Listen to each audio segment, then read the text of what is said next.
Monde numérique sur Radio Prévert et nous retrouvons Benoît Grunemwald. Bonjour. Bonjour. Expert en cybersécurité chez Z France. Aujourd'hui, vous allez nous apprendre comment prendre le contrôle de notre patrimoine numérique. C'est une question essentielle selon vous, Benoît ? C'est une question essentielle parce que notre présence sur le monde numérique, dans le monde numérique, est parfois plus importante que ce que l'on imagine. Et je dirais que le premier réflexe, c'est d'ailleurs de se chercher sur les réseaux sociaux, sur les moteurs de recherche les plus connus. Et parfois, on peut être assez surpris par les résultats qui peuvent sortir. Et donc la question en filigrane, c'est ce qu'il adviendra de ce patrimoine numérique une fois que nous ne serons plus de ce monde. Et pour ce faire, il faut prendre les devants, si j'ose dire. Effectivement, parce que généralement on est organisé ou on essaye de s'organiser dans des moments difficiles pour que ce passage soit le plus simple, si tant est que cela soit possible pour nos proches.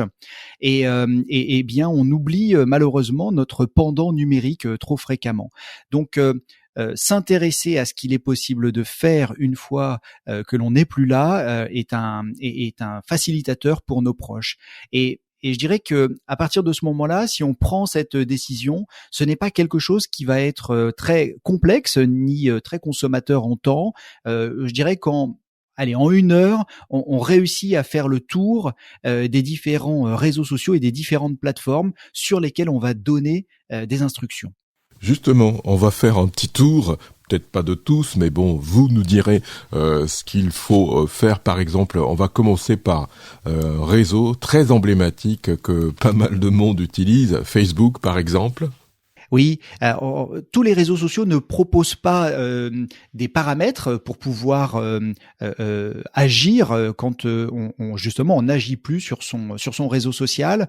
Facebook fait partie de ceux qui proposent une solution et vous allez trouver cela dans les paramètres et vous allez chercher le paramètre qui va vous permettre de prendre la main ou de faire prendre la main à d'autres personnes sur votre compte et notamment en choisissant un contact qui va pouvoir décider de l'avenir de votre compte, soit de le laisser tel qu'il est, soit de le passer dans un mode de mémoire où vous ne pourrez plus rajouter surtout vous ne pourrez plus rajouter, mais les autres ne pourront plus non plus rajouter des éléments sur votre compte et ça sera un compte qui sera dédié à votre mémoire. Et qu'en est-il d'Instagram ?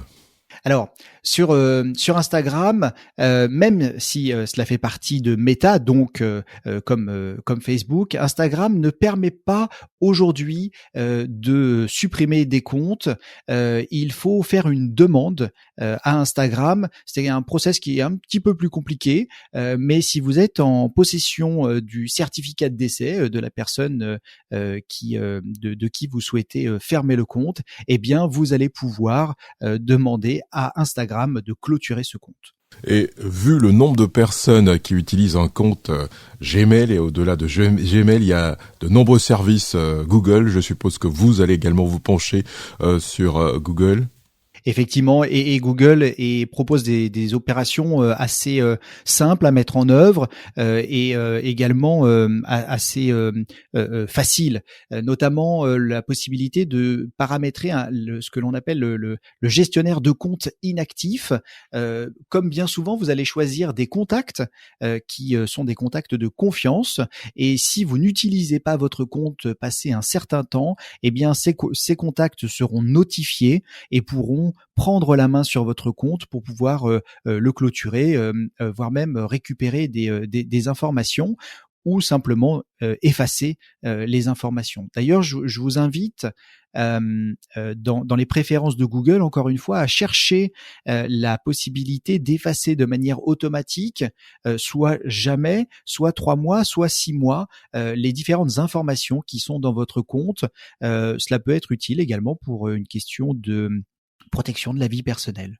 Et puis Benoît Grunemwald, expert en cybersécurité chez Z-France.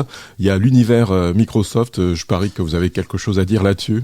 Eh bien, Microsoft ne fournit pas ce type de propositions seulement aux clients qui sont en Allemagne. Donc, pour l'instant, on attend que Microsoft veuille bien nous permettre de fermer notre compte après notre passage sur Terre. Et c'est la même chose pour Twitter. Exactement, c'est compliqué avec Twitter également.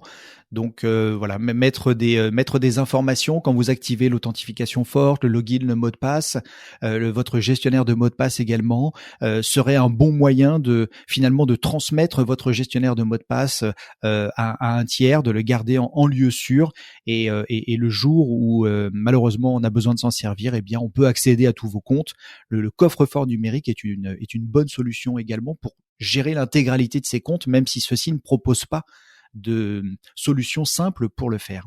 Et puis la marque à la pomme, elle a introduit la possibilité de choisir en contact légataire. Exactement, c'est certainement une des façons les plus simples. C'est assez propre effectivement à la marque à la pomme qui a une vraie conception de la simplicité pour ses utilisateurs. Et là, vous allez pouvoir choisir un contact que vous estimez de confiance et qui va pouvoir se charger de votre compte une fois que vous ne pourrez plus le faire.